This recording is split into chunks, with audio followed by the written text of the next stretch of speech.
Bonjour à tous, merci d'être venus aussi nombreux. Je n'attendais pas autant de gens, mais ça me fait très plaisir. Et donc aujourd'hui, je vais vous parler d'HTMX.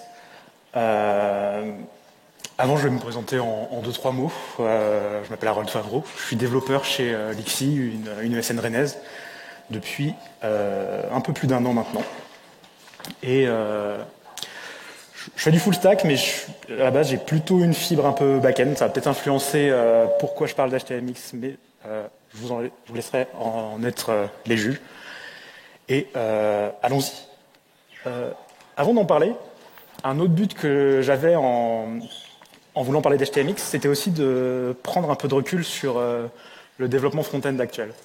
Par ça, je veux dire que ce qui est la mode actuellement, c'est principalement les single page applications qui font du rendu côté client, donc les technos comme React, Angular, Vue. Et alors on utilise ces technos pour plein de bonnes raisons, mais parfois on les utilise aussi peut-être parce que c'est ce qui est le plus utilisé, le plus connu. Et en parlant d'HTMX, j'ai envie un peu de comparer, de voir qu'est-ce que ça implique d'utiliser ces technos-là, que peut-être elles ont des inconvénients sur certains points. Mais comme je le dis juste après, pas de bashing, le but c'est pas de choisir une techno qui serait gagnante à la fin, parce que je pense que ça n'a pas de sens, il n'y a pas une techno qui est meilleure qu'une autre, il y a des technos qui sont plus ou moins adaptés à certains usages. Et donc le but ça va vraiment être de comparer les deux et de voir pourquoi on utiliserait plus l'un que l'autre. Et un petit aparté avant de commencer. Sur le site officiel de la librairie, l'auteur de la librairie, il a écrit tout plein d'articles. J'ai mis le lien, parce que c'est pas très compliqué à retrouver. Ces articles-là, ils ont entre autres inspiré des choses dont je vais parler après. Mais si à l'issue de ce talk, vous avez envie de poursuivre plus loin, je vous encourage à aller consulter ça, parce que c'est vraiment super intéressant. Comment va se dérouler cette présentation ? Dans une première partie, qui va durer environ 20-25 minutes, je vais vraiment parler de la librairie en tant que telle, présenter ce qu'elle permet de faire, comment ça fonctionne, pousser un petit peu certains points. Alors le but, c'est pas qu'à l'issue, vous soyez devenus des experts de la techno, évidemment, mais que vous ayez une bonne idée de comment ça fonctionne, de ce que ça permet de faire. Parce qu'ensuite, en partie 2, pour compléter ça, je vous montre un petit exemple d'une appli. Alors, désolé sur le thème des Pokémon, je l'ai pas brandé Star Wars pour cette année. J'ai fait que les slides en Star Wars. J'espère que vous ne m'en voudrez pas. Et à partir de là, le but, c'est que après avoir vu tout ça, on pourra discuter de pourquoi on aurait envie de réaliser une application en HTMX. C'est là que je ferai la comparaison dont j'ai parlé à la slide précédente, de quelles conséquences ça a, à quoi ça ressemble une application qui utilise HTMX. Et en conclusion, on verra qu'est-ce qu'on fait de tout ça. Est-ce que c'est intéressant ou non? Bon, si je vous en parle, c'est que je pense que ça l'est, mais on fera un peu le point là-dessus. Du coup, pour commencer, la présentation de la librairie. Qu'est-ce que c'est HTMX? HTMX, c'est une petite librairie JavaScript, donc vraiment petite, parce qu'elle fait que 14 kilooctets. Je ne sais plus si c'est avant ou après être minifié, mais c'est vraiment pas grand-chose. Et comment elle fonctionne? En gros, vous allez mettre des attributs sur vos éléments dans votre DOM. Donc là, j'ai mis un petit exemple. Notre bouton, on met des attributs HTMX qui commencent toujours par hx-quelque chose. Et ça va permettre avec ce comportement, ça va permettre de contrôler des requêtes qu'on va faire à notre back-end. Et notre back-end va nous renvoyer de l'HTML, donc pas du JSON comme on est habitué dans des applications où on a un front single page application qui interroge un back qui renvoie du JSON. Là, le back renvoie de l'HTML et HTMX, ce qu'il fait, c'est c'est principalement remplacer l'HTML qui est dans notre page par cet HTML qu'on a reçu. Alors de plein de manières différentes. Mais le cœur de la librairie, c'est vraiment ça. Alors vous pourriez me dire, c'est un peu simple et en théorie, on aurait pu le faire il y a 15-20 ans, ce genre de choses. Et en effet, d'une certaine manière, on aurait pu le faire il y a 15-20 ans avec juste du jQuery. On aurait pu, dans le jQuery, récupérer de l'HTML et le remplacer dans notre page. Ce qui s'est passé, c'est plutôt qu'on a récupéré du JSON et qu'on construit l'HTML côté client. Mais ce qu'il y a de vraiment de spécifique avec cette librairie, c'est que on place les comportements sur dans notre DOM. On ne va pas mettre ça dans un fichier JavaScript plus loin qui va chercher à sélectionner nos éléments avec des sélecteurs CSS. On place ça vraiment au cœur de notre HTML, dans une logique que pour que ce qui concerne un élément, ce qui modifie la page, soit proche de l'élément lui-même, qu'on ne s'éloigne pas et qu'on n'ait pas tout un tas d'indirections. Voilà pour cette slide-là, et on va détailler un peu un exemple pour avoir un peu plus une idée concrètement de ce qui se passe. Donc toujours le même bouton, et en fait un bouton de page numéro 2. Et on va imaginer qu'au-dessus on a une table, et chaque ligne c'est un Pokémon, et en colonne on a plein d'informations sur nos Pokémon. C'est l'exemple que je vous montrerai après. Donc notre bouton, on a un attribut hxget qui essentiellement va dire, quand tu cliques sur mon bouton, fait une requête au back-end avec cette URL-là. Et donc, c'est ce qui se passe. Donc, dans le flow, le navigateur va faire sa requête Ajax à notre back-end. Le back-end, il fait ce qu'il veut, comme il interroge son modèle. S'il y a une base de données derrière, il y a une base de données. Ça, on s'en fiche pour l'instant. Et sauf qu'à la fin, au lieu de répondre du JSON, il répond de l'HTML.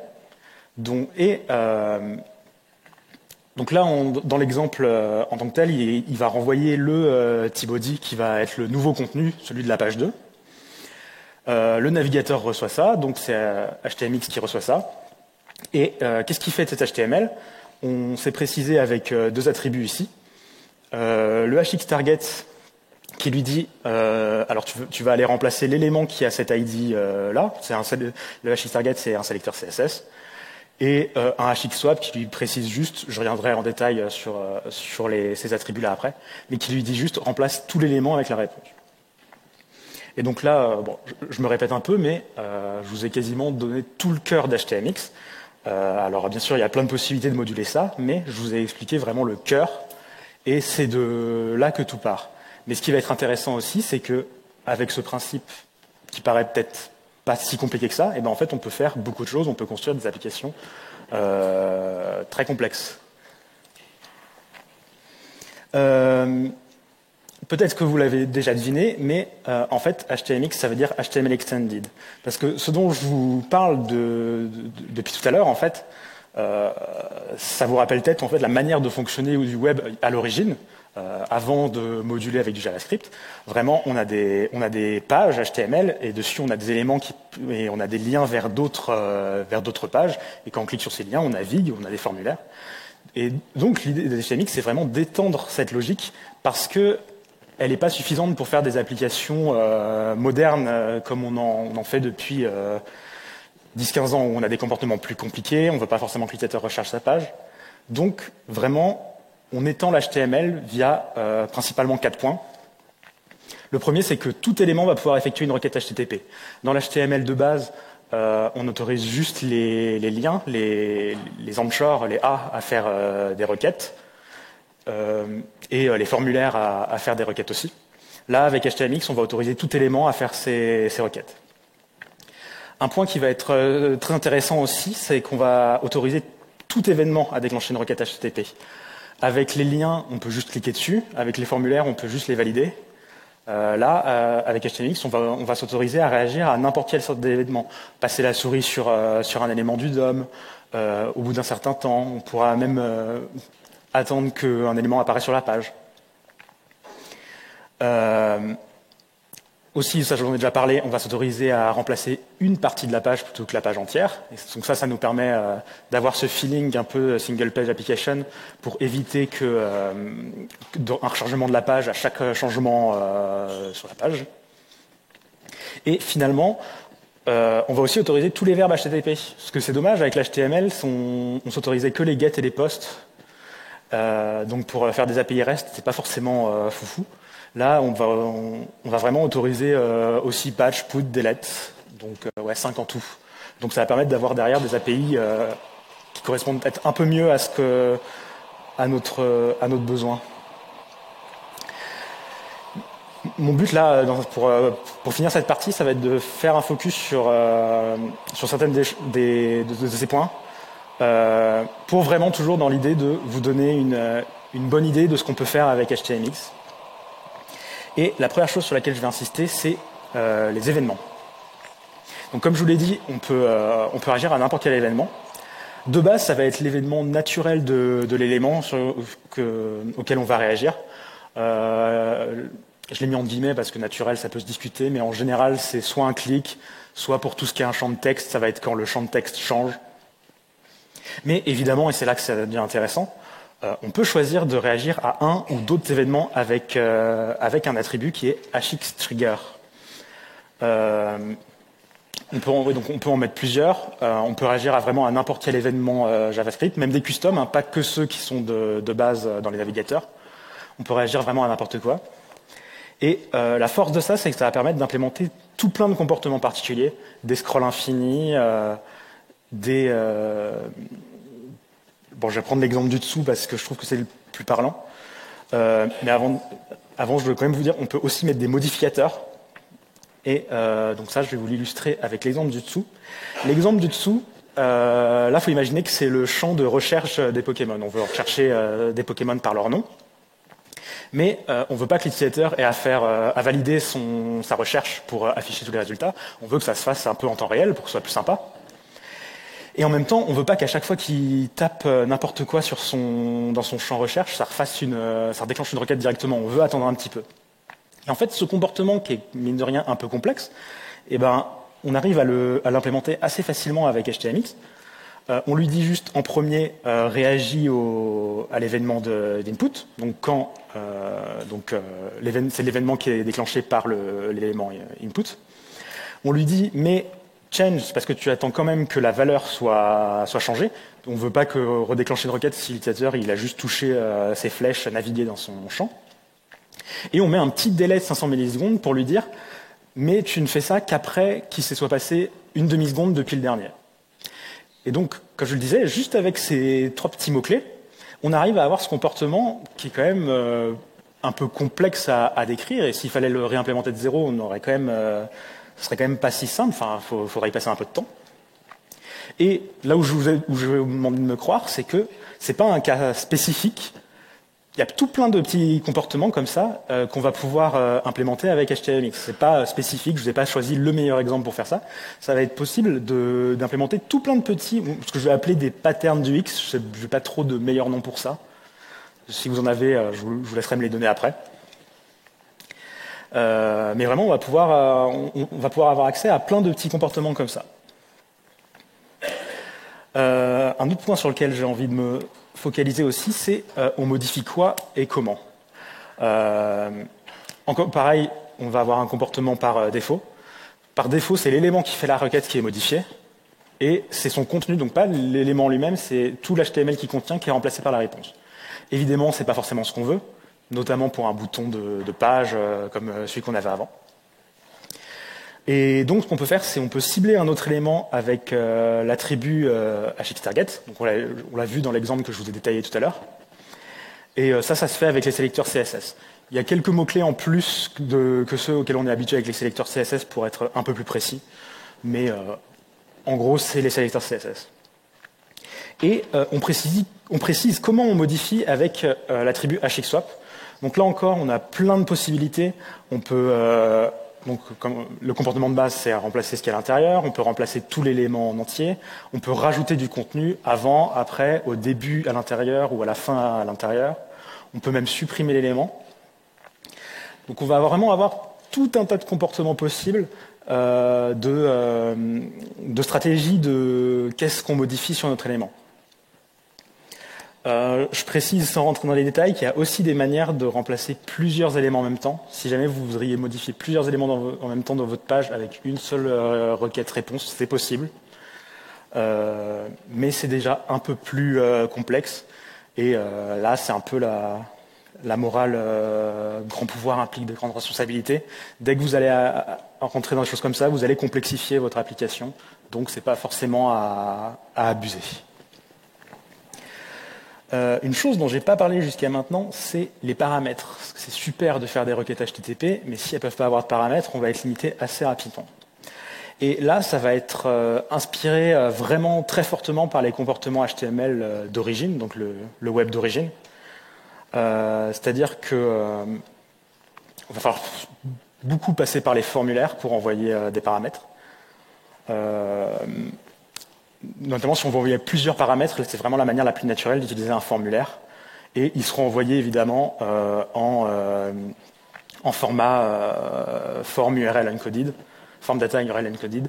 Donc a priori pas de JSON, pas de données qui sont incluses les unes dans les autres, enfin plusieurs niveaux d'imbrication. Vraiment un formulaire plat. Et je précise, les inputs, on peut mettre juste un input qui enverrait sa valeur. C'est l'exemple que j'ai mis en dessous. Toujours la recherche, avec le nom de l'attribut qui est nameSearch. Quand on va faire une requête HTMX avec ça, on va mettre en query param le contenu avec le nom de query param qui est le nom de l'input. Après, comme pour le reste, si vous avez des besoins en plus, c'est customisable.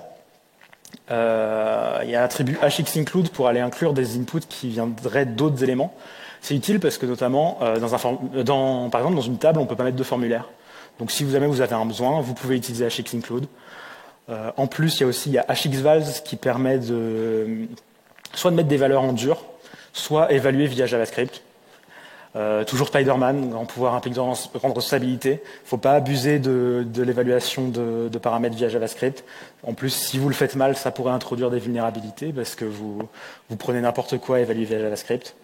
Donc, vraiment, c'est si vous n'avez pas trop le choix. Les exemples que j'ai en tête, c'est par exemple s'il y avait vraiment une valeur qui serait dans le local storage et que vous avez vraiment besoin de l'inclure, ce serait sûrement ce serait la manière de le faire. Ensuite, un tour rapide du reste. Il y a encore plein de choses dans HTMX, plein de choses, mais malheureusement, le temps n'est pas infini, donc j'ai dû faire des choix. Mais j'ai quand même envie de faire un tour rapide de certaines choses, toujours dans cette optique que vous ayez une bonne idée de ce qu'on peut faire avec. Il y a une manière de gérer l'historique. On peut mettre encore une fois un attribut pour lui dire quand tu fais cette requête-là et que tu as une réponse, utilise cette URL-là et gère un historique. C'est pas très compliqué, il faut faire un peu attention parce qu'il faut qu'on puisse recharger la page à chaque fois si vous poussez une URL. Parce que là, depuis le début, on fait des requêtes qui vont modifier partiellement notre page, mais si on modifie partiellement notre page mais qu'on pousse dans l'historique, il faut faire attention à ce qu'on puisse quand même récupérer la page en entier avec l'URL qu'on a mise dans l'historique. Mais à part ça, ça marche très bien. Vous faites précédent, vous retournez à l'état avant d'avoir poussé votre élément. Il y a tout plein de headers custom dans la librairie, autant en requête qu'en réponse. L'exemple le plus simple, c'est que toute requête HTMX, elle a son petit header hxRequest pour préciser qu'elle vient d'HTMX. C'est utile parce que dans certains cas, vous aurez peut-être envie de renvoyer soit une page en entière, soit, par exemple pour l'historique, soit une page partielle en regardant si la requête vient d'HTMX ou non. En réponse aussi, il y a manière de customiser tout ce que je vous ai dit avant. Les hxswap, vous pouvez les respécialiser en réponse de header. Et vous pouvez même déclencher des événements spécifiques en envoyant votre réponse. Enfin, bref, il y a plein de choses possibles. Un point sur lequel je ne suis pas expert, parce que je ne suis pas trop intéressé, mais il y a possibilité de gérer les transitions avec tout ça. C'est-à-dire que vous pouvez faire en sorte d'avoir des transitions CSS qui vont se jouer au moment où votre réponse d'HTMX arrive dans votre DOM. Et même pour les navigateurs qui le supportent, je crois que c'est principalement les Chromium, il y a une API qui est sortie plutôt récemment, la View Transitions API, et ça fonctionne avec. Alors j'ai pas plus d'éléments que ça parce que je ne me suis pas concentré là-dessus. J'ai marqué loaders parce qu'effectivement, vous pouvez faire en sorte d'avoir des spinners ou autres pendant que vos requêtes tournent. Petit détail, mais c'est toujours important. On peut aussi utiliser HTMX avec des WebSockets et du SSE. On n'est pas obligé de se limiter à l'Ajax. Quand j'ai fait la première version de ce talk, je n'avais pas encore expérimenté avec les WebSockets, mais je l'ai fait depuis. Ça marche plutôt bien. J'ai réussi à faire un petit chat assez facilement. Donc vraiment, c'est assez cool de pouvoir pouvoir spécifier avec les WebSockets. On n'est pas limité à l'Ajax.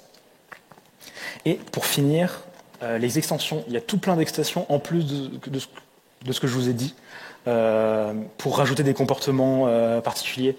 De tête, il y en a pour, par exemple, si jamais vous avez vraiment envie d'envoyer vos paramètres en JSON plutôt qu'en forme data, il y a une extension pour le faire. Il y a des extensions pour gérer, par exemple, les classes qu'on met quand on fait les requêtes pour justement gérer les transitions, les spinners, en allant encore plus loin. Qu'est-ce que j'ai comme autre exemple? Il y a des possibilités d'avoir des passe-param dynamiques, parce que là, ce que je vous ai dit, il n'y a pas de passe-param dynamique. Donc vraiment, il y a tout plein d'extensions au cas où vous auriez un besoin spécifique. Et si jamais vous avez vraiment besoin, vous pouvez même en écrire une vous-même. Et pour finir sur cette partie, j'ai envie de finir sur, si on se pose la question, du coup, après tout ça, est-ce que je peux avoir tel pattern du X? Et la réponse, ce sera probablement. Certains seront plus compliqués que d'autres. Typiquement, l'exemple le plus cité, ça va être du drag and drop. C'est un truc qui va être compliqué à faire. J'y reviendrai un peu dans la dernière partie. Mais sinon, sur le site de la librairie, il y a toute une page avec une trentaine d'exemples de petits patterns comme ça. Barre de chargement, lazy loading, modification dans une table, du style on veut modifier un champ dans une table, comment on peut faire ça. Et j'avais envie de me concentrer sur un autre exemple dont je vous ai parlé tout à l'heure, mais je ne vous ai pas expliqué. Comment on peut faire un scroll infini? Alors là, c'est pas l'exemple des Pokémon, je l'ai pris sur le site de la librairie. Mais en vrai, c'est assez simple à faire aussi, un scroll infini. Là, il faut imaginer que le TR, c'est la dernière ligne de notre table. Et qu'est-ce qu'on fait dessus sur la dernière ligne de notre table? On lui met le lien pour récupérer le contenu qui va suivre, qu'on va récupérer dans la prochaine requête. Donc là, la page 2. On lui met un hx trigger revealed, donc on lui dit l'événement qui va déclencher la requête, c'est quand l'élément apparaît dans la fenêtre. Donc c'est exactement ce dont on a besoin pour faire un scroll infini. Hx swap after end, j'ai pas détaillé les mots-clés, mais after end, ça veut dire rajoute le contenu juste après celui-ci. Donc ce qui va se passer, c'est qu'on va demander à notre back-end les nouvelles lignes, il nous les renvoie et on va les rajouter exactement à la suite de celle-là. Et il faut que la nouvelle dernière ligne, elle ait le même HTMX, le même code HTMX, mais avec hxget, avec la page 3. Et juste avec ces 2-3 mots-clés, vous avez... alors bien sûr, il faut l'implémenter côté back-end, hein, mais juste côté front, vous avez votre comportement de scroll infini avec ça. Et voilà qui clôt cette première partie. Alors très rapidement, j'avais envie de vous montrer la petite application Pokémon, histoire que vous ayez une petite idée et vous montrer un tout petit peu de code. L'idée, c'est pas de comprendre du tout l'application, c'est de vous montrer la logique un peu globale de l'application pour qu'ensuite on puisse aborder la partie 3 de manière un peu plus sereine.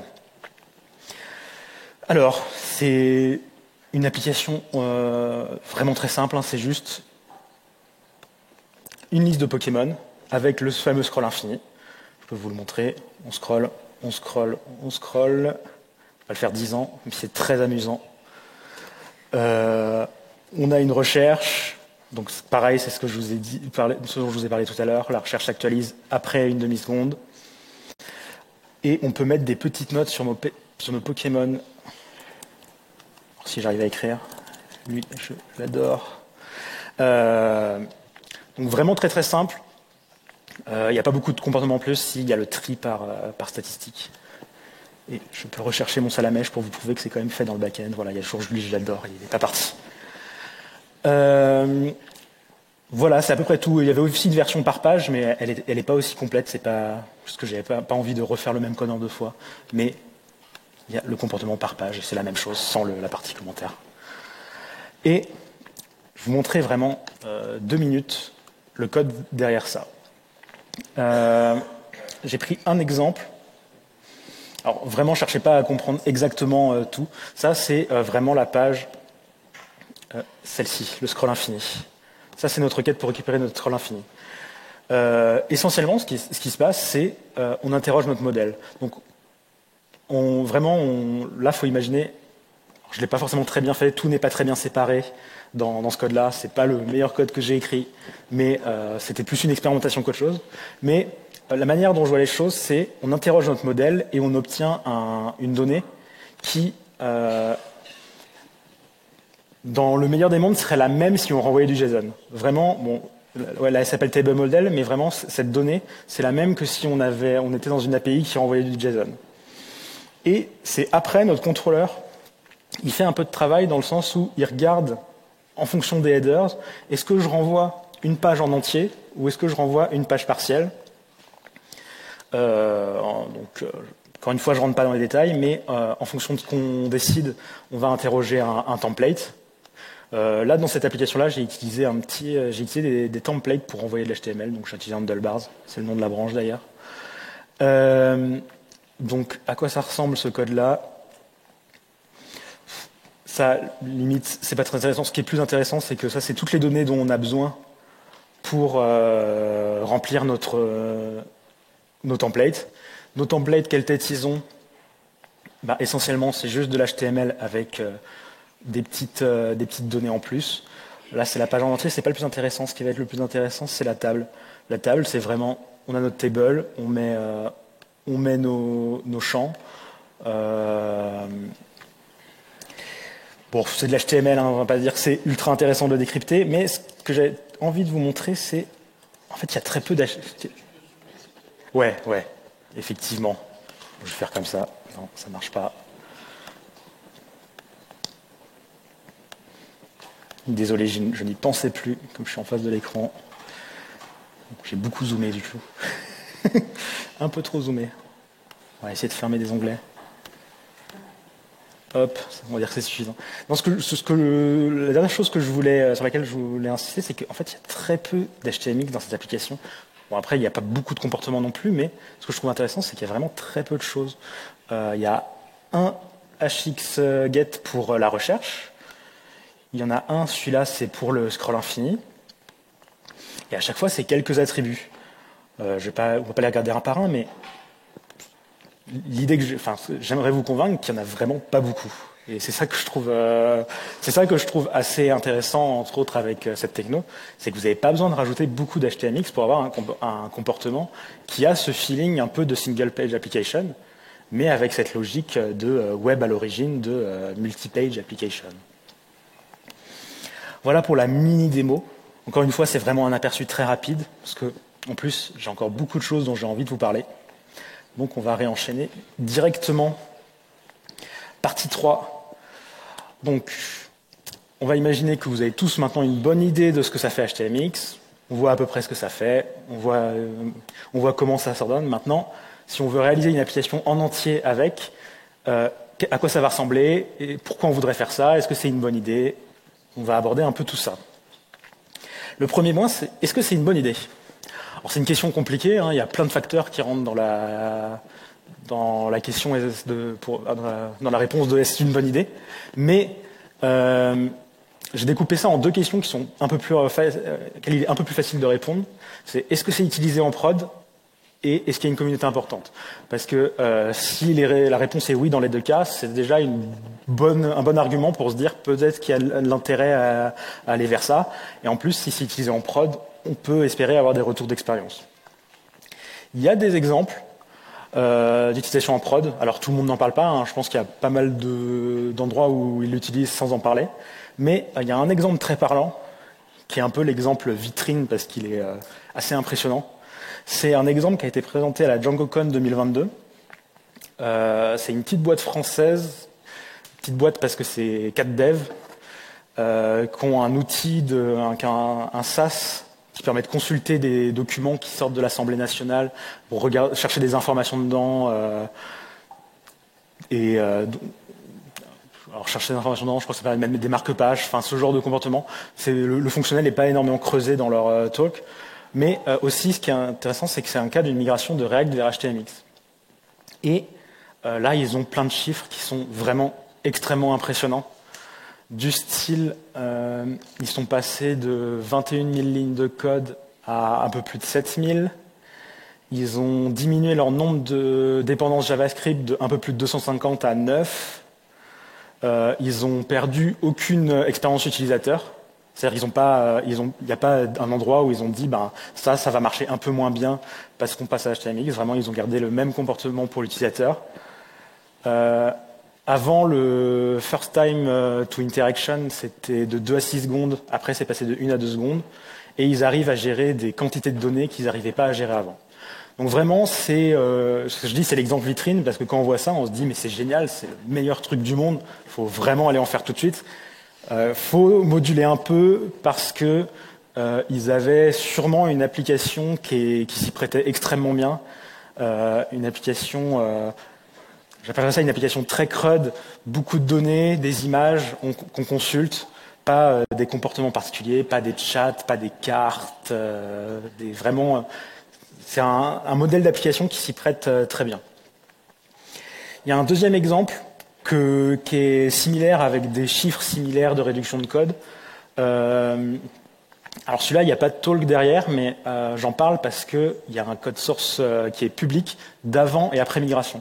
Donc c'est super intéressant celui-là, si vous voulez voir concrètement comment on passe de l'application React d'avant à l'application en HTMX après. Vous pouvez aller voir cet exemple-là. Je crois que c'est aussi un back-end en Python, mais à la limite, c'est pas très important ce fait-là. C'est plus comment ils ont fait. C'est pour ça que j'en ai parlé. Mais sinon, ils ont aussi des chiffres très impressionnants pour leur exemple. Et comme je le disais, il y en a d'autres il y a d'autres trucs d'autres boîtes qui utilisent HTMX sans forcément trop parler. De manière un peu anecdotique, j'ai trouvé que le site du langage au camel utilisait de l'HTMX dans leur site. Donc il y en a des endroits qu'on s'en doute pas. Voilà. Deuxième question, pour celle de la communauté.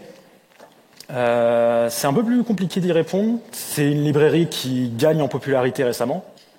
Le fait que vous soyez aussi nombreux, soit vous êtes très intéressés, soit j'espère que vous en avez peut-être un petit peu entendu parler avant et que vous vous dites peut-être qu'il y a quelque chose qui se passe.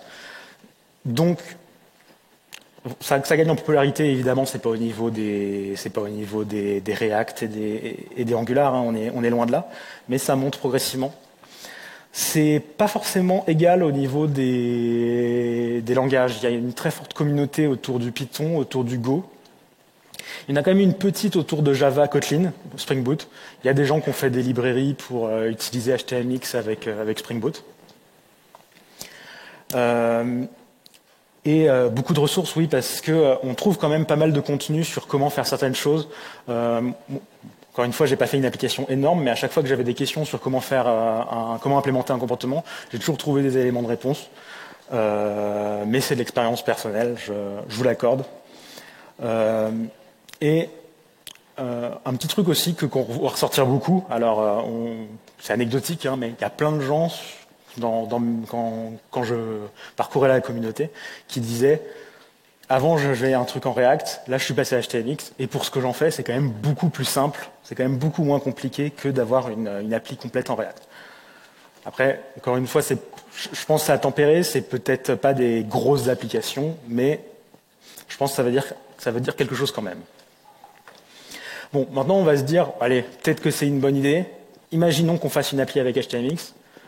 À quoi ça va ressembler concrètement? Bon, ça, j'ai un peu suggéré. Pas de front-end, enfin, c'est un peu mal dit, pas de front-end différencié de notre back-end. Il n'y a pas une application derrière qui servirait à un front-end complet à la manière d'une appli single page application qui serait compilée et qu'on enverrait à l'utilisateur en entier quand il arrive sur la page. Là, tout va se passer dans notre back-end. La bonne nouvelle, c'est que c'est agnostique du langage utilisé. Vous pouvez avoir une appli en Spring Boot comme je vous ai montré, vous pouvez avoir une appli en Go, en Python, vous pouvez avoir un serveur HTTP avec fait de script shell, de bash, j'imagine. Ça marcherait pareil, on s'en fiche du langage qui est utilisé. Par contre, l'aspect que j'ai un peu effleuré mais qui va être primordial, c'est que l'API, ça va plus être une API applicative qui renvoie du JSON. Ça va être une API, alors hypermédia, c'est un peu le terme qui est utilisé dans le monde HTMX. En gros, il faut comprendre comme hypertexte, mais un peu plus avancé, avec plus de choses, parce que les sites web, ils ont évolué depuis 20 ans. Mais en gros, une API hypertexte. Et pourquoi je fais le focus là-dessus? Parce que une API hypermédia, c'est pas juste une API,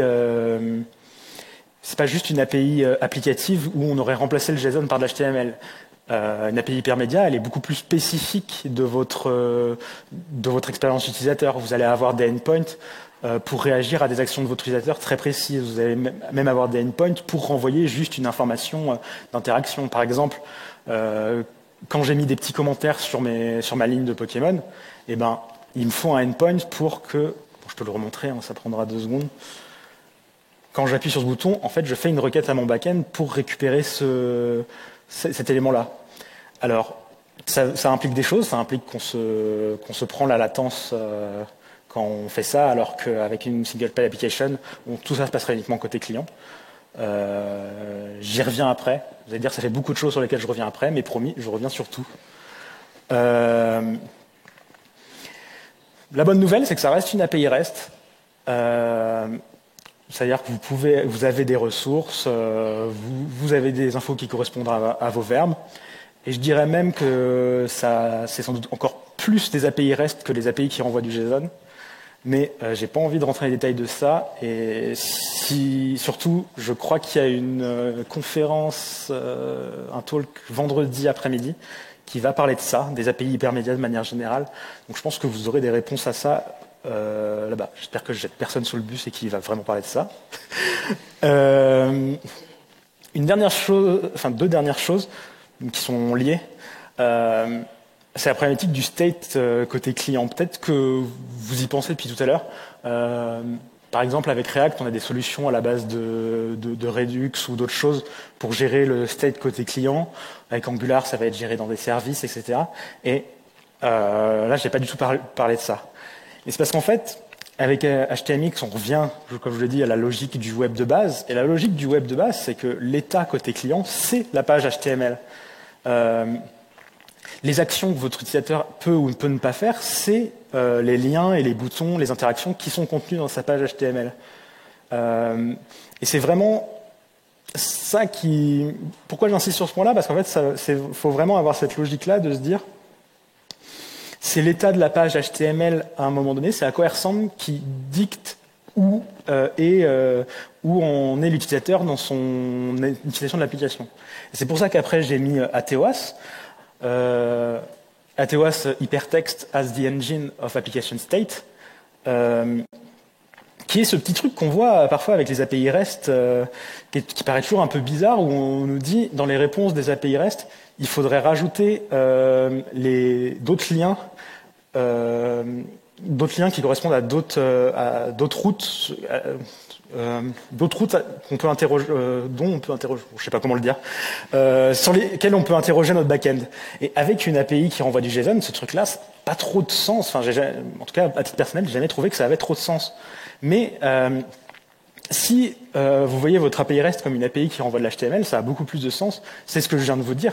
C'est l'hypertexte, c'est l'HTML en cours qui est l'état de l'application en cours.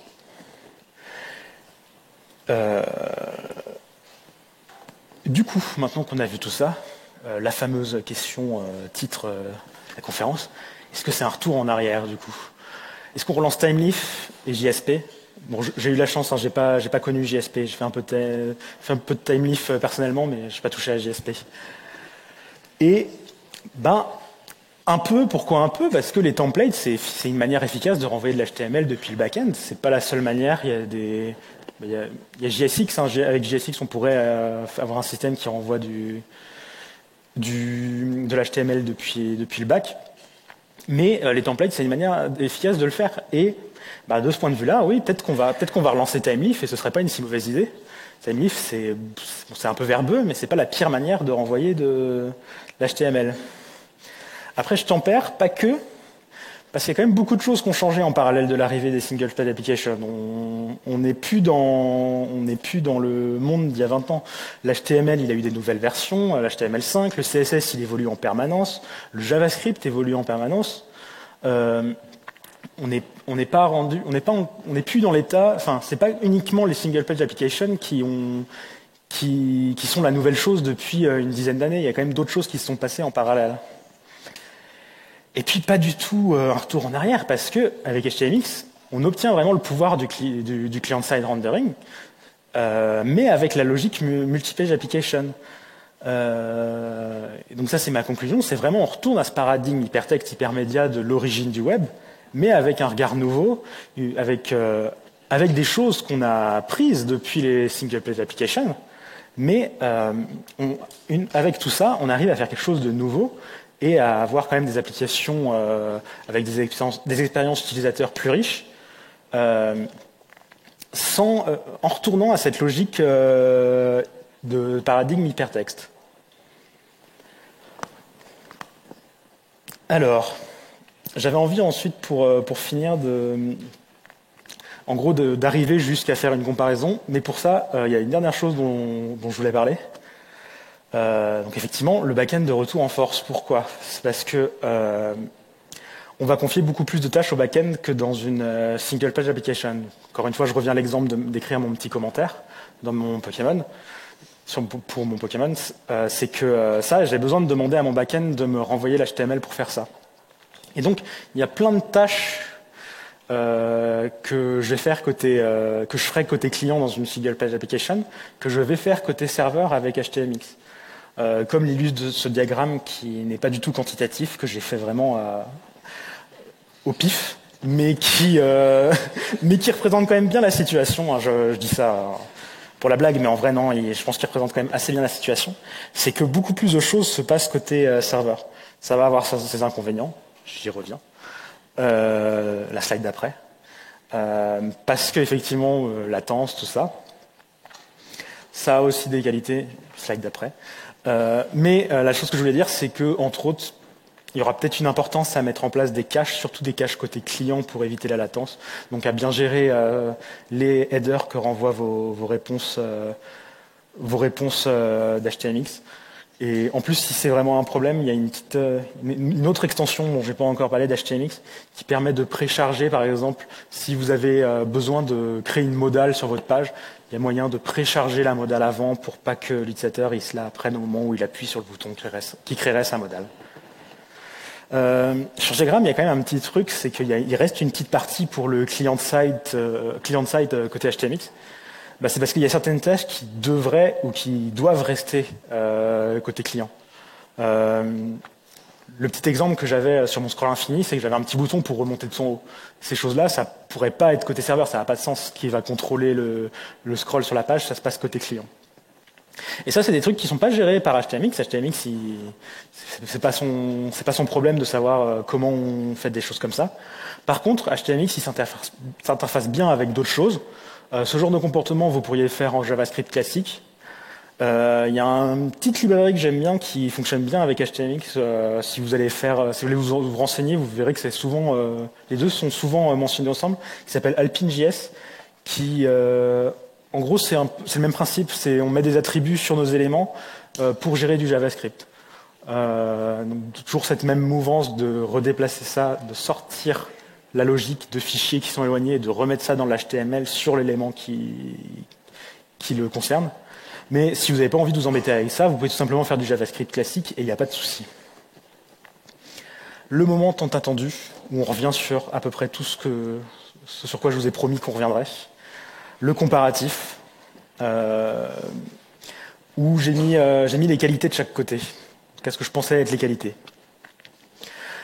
Pour les single page applications, bon, j'en ai parlé plein de fois, il y a plus de travail effectué côté client, c'est un avantage parce qu'effectivement, vous n'allez pas vous prendre la latence quand vous effectuez vos requêtes. Là, je reviens toujours sur le même exemple, le petit commentaire, je construirais avec une single page application, on construirait le nouveau DOM directement chez l'utilisateur. On n'aurait pas besoin de faire une requête pour ça. L'avantage qui en découle, c'est que c'est plus résilient aux problèmes de réseau. Si jamais il y a le réseau qui est perdu, une single page application, elle peut encore continuer à faire quelques petites choses. Alors bien sûr, elle ne pourra pas tout faire, mais c'est plus facile de la rendre un peu plus résistante à ça.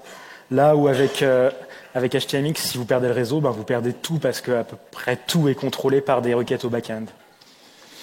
Il y a plus de possibilités d'avoir des comportements particuliers, j'en ai déjà parlé, mais le drag and drop, ça va être, enfin HTMX, ça le concerne pas, c'est des choses qui se passent uniquement côté client. Et en plus, si jamais vous vouliez, par exemple, avec un drag and drop, réordonner des choses côté back-end, par exemple, l'utilisateur il a changé de place de choses, il faut stocker cette information côté base de données, et ben il faudrait que la librairie qui fasse le drag and drop elle implémente des événements pour qu'HTMX puisse se relier avec ces événements. Donc ça vous met une petite contrainte sur certaines librairies. Les librairies qui fonctionnent bien avec HTMX, c'est celles qui vont qui vont émettre des événements pour les comportements qu'elles implémentent. Et je vais même plus loin, c'est incontournable pour certains use cases, genre un tableur. Un tableur, il y a plein de cases qui vont être modifiées d'un coup. Vous modifiez le contenu d'une case, ça va modifier plein de cases en retour. Vous n'allez pas utiliser HTMX pour faire ça parce que sinon, soit il faudrait que chaque case fasse une requête au backend pour récupérer son contenu, ou alors il faudrait que vous arriviez à récupérer une réponse avec toutes les cases et à les remettre aux bons endroits. Bon, c'est pas le bon outil pour faire ça. Face à ça, les qualités d'HTMX. Plus de travail effectué côté serveur. Alors là, vous vous dites, il nous a dit le contraire il y a 2 minutes. Mais en fait, ça a des avantages de faire plus de travail effectué côté serveur. Vous allez soulager un peu plus le navigateur. Vous allez me dire, c'est peut-être pas le truc qu'on a besoin de soulager, le navigateur de l'utilisateur. Peut-être qu'il est suffisant. Mais ça a des conséquences. Bon, c'est mon 3e point, mais déjà le premier chargement plus rapide. En faisant le travail côté serveur, généralement vous allez avoir des pages qui sont chargées plus rapidement la première fois. Là où avec une single page application, vous récupérez un gros JS qui va faire plein de traitements au début avant d'être prêt. C'est l'exemple dont je vous ai parlé au début où ils ont réussi à réduire leur time to first interaction. Et bon, c'est un peu anecdotique, hein, mais avec les single page applications, on charge des quantités quand on arrive sur la page en premier lieu. L'exemple que j'avais en tête, c'est LinkedIn. Quand vous arrivez, que vous vous connectez sur LinkedIn, vous arrivez sur juste votre page principale, vous récupérez 75 mégaoctets de données. C'est pas rien, quoi. C'est quand même une sacrée quantité. Une autre qualité d'HTMX, c'est que c'est beaucoup moins complexe qu'un React ou qu'un Angular. Vous n'avez pas besoin de gérer une nouvelle application qui va avoir ses problèmes de state, ses problèmes de re-render, quand est-ce que c'est rafraîchi, toutes ces questions-là.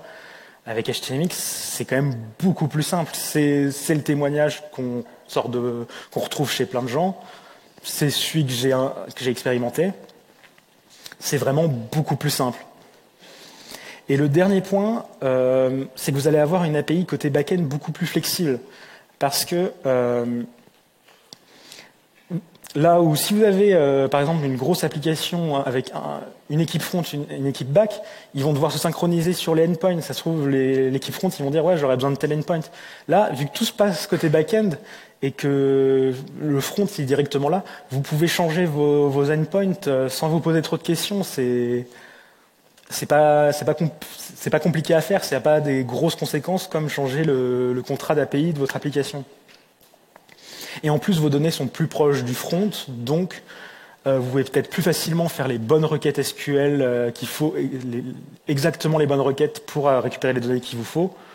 Le fait d'être proche a des avantages. Et pour finir, ce que je voudrais quand même... Ah oui, non, il y a ce petit comparatif. Encore une fois au pif, hein. Enfin au pif, non. Mais je pense qu'il y a un peu de vérité.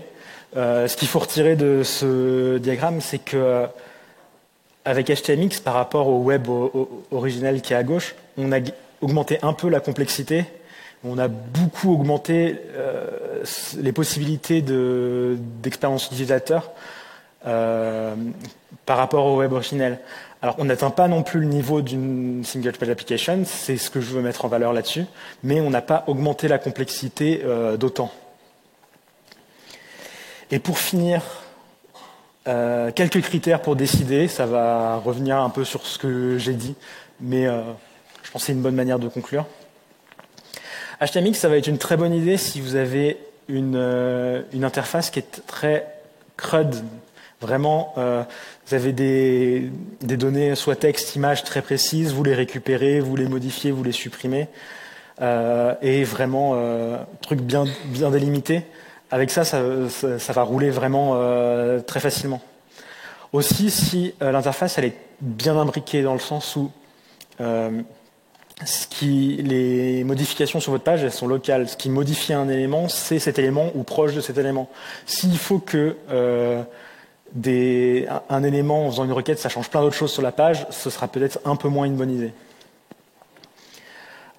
Et aussi, si vous avez beaucoup de pages, par exemple, j'ai mis query param, si vous avez plein de variations de votre page en fonction des query param, eh ben, vous pourrez avoir des chargements de ces pages plus rapides. Par exemple, si vos utilisateurs ils mettent en favori plein de pages, eh ben, ça fonctionnera peut-être un peu mieux avec ça. Ils pourront charger votre page plus rapidement, indépendamment, plutôt que de recharger tout à chaque fois. Et donc, j'ai mis des exemples d'applications qui s'y prêteraient. Alors, bien sûr, c'est sans question de volumétrie, de tout ça. C'est plus des exemples en termes de fonctionnels. Twitter, Gmail, c'est des applications qui, en théorie, s'y prêteraient bien.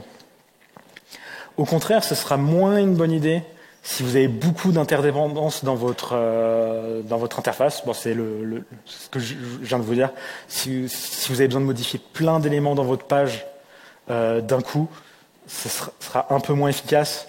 S'il vous faut des fonctionnalités offline, pareil, j'en ai déjà un peu parlé, ou si lui est modifié extrêmement fréquemment, ça va être un cas un peu particulier, mais imagine si vous faisiez un jeu en navigateur ou quelque chose comme ça et que vous auriez besoin de faire vous auriez besoin de modifier l'interface extrêmement fréquemment, ben si avec HTMX ça impliquerait sûrement de devoir faire une requête à chaque fois et votre serveur il tiendrait sûrement pas la route. Et donc des exemples d'applications qui s'y prêteraient vraiment pas, c'est Google Sheets, le tableur, et Google Maps aussi. Vous n'allez pas faire une carte en HTMX, ça fonctionnerait mal. Mais en petit point quand même, c'est pas impossible de mettre des petits composants, soit des web components, soit un morceau de React dans une application qui sert HTMX. Alors vous augmentez la complexité parce que vous multipliez les technos, mais en théorie, ce serait pas impossible si vous avez un besoin particulier. Alors j'avais une petite slide bonus sur comment on teste une application en HTMX, mais il reste 2 minutes, donc je vais la passer et au pire on pourra en reparler. Pour conclure, conclusion pas centrée HTMX. Je pense que vous l'avez vu avec la comparaison que j'ai faite. Ma conclusion, c'est plus au niveau de l'utilisation des outils. Première ligne, soyez pragmatique, pas dogmatique. Moi, je ne crois pas trop en cette phrase qu'on entend parfois qui dit on reste sur cette technologie parce que c'est cette techno qu'on maîtrise. Ici, on fait principalement ça et on sera plus efficace en restant sur celle-là plutôt qu'en allant peut-être choisir une qui s'y prêterait un peu mieux. Je pense vraiment que des fois, il faut peut-être aller voir une autre techno qui correspondra mieux à votre usage. Et donc se rappeler que les différentes technos, c'est des outils. C'est pas des religions. Il n'y a pas une église des réacteux, des angulariens. Vraiment, c'est des outils qu'on utilise au bon moment. Et donc, ma conclusion, ce sera prenez le temps de réfléchir à pourquoi vous utilisez techno et pourquoi vous avez envie de choisir une techno et choisissez le bon outil pour votre usage. Alors, bien connaître une techno, c'est un argument, mais c'est peut-être pas le seul. Et je vais m'arrêter là. Merci d'être venu m'écouter. Et vous avez le lien pour le feedback.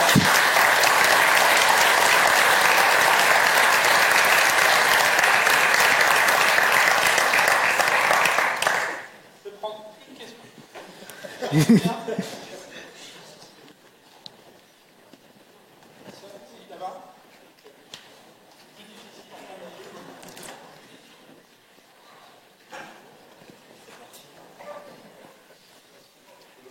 Allô ? Oui, c'est vrai. Ma question, c'est... j'ai compris qu'on fallait rendre du HTML dans notre API REST. Et donc, ma question, c'est plus... je suppose qu'il y a quelque chose qui génère le HTML à partir de nos objets Java. On utilise forcément quelque chose qui va convertir le flux. Mais on n'a pas forcément envie de présager de dictée. Je sais pas si on veut remplacer dans un tableau, ça va être des TR, mais si c'est pour une liste, ça va être des LI. On veut peut-être pas le présupposer dans l'API. Donc je sais pas si on peut le conditionner. Là, pour le coup, en fait, effectivement, cette séparation, elle se fera plus au niveau de l'API. L'API va devoir faire ce choix. Et c'est entre le modèle métier et ce qu'on appelle le convertisseur, là, ce qui crée l'HTML, que la séparation se fait. Effectivement, c'est plus au niveau de l'API que ça va se faire. Il faudra faire le choix avant. Par contre, ce qui est possible de faire, si c'est un besoin s'il y a un vrai besoin, c'est d'avoir plusieurs API pour la même application. On pourrait imaginer, pour une même application, il y a d'un côté une API qui renvoie l'HTML et une API qui renverrait le JSON et qui interrogerait le même modèle métier. Et c'est plus comme ça qu'on va jouer, mais pour l'HTML, il faut faire un choix pour l'HTML. Ça, on va pas avoir le choix. Si c'est quelque chose, enfin, ça va être indispensable avec HTMX, quoi. Ok. Merci.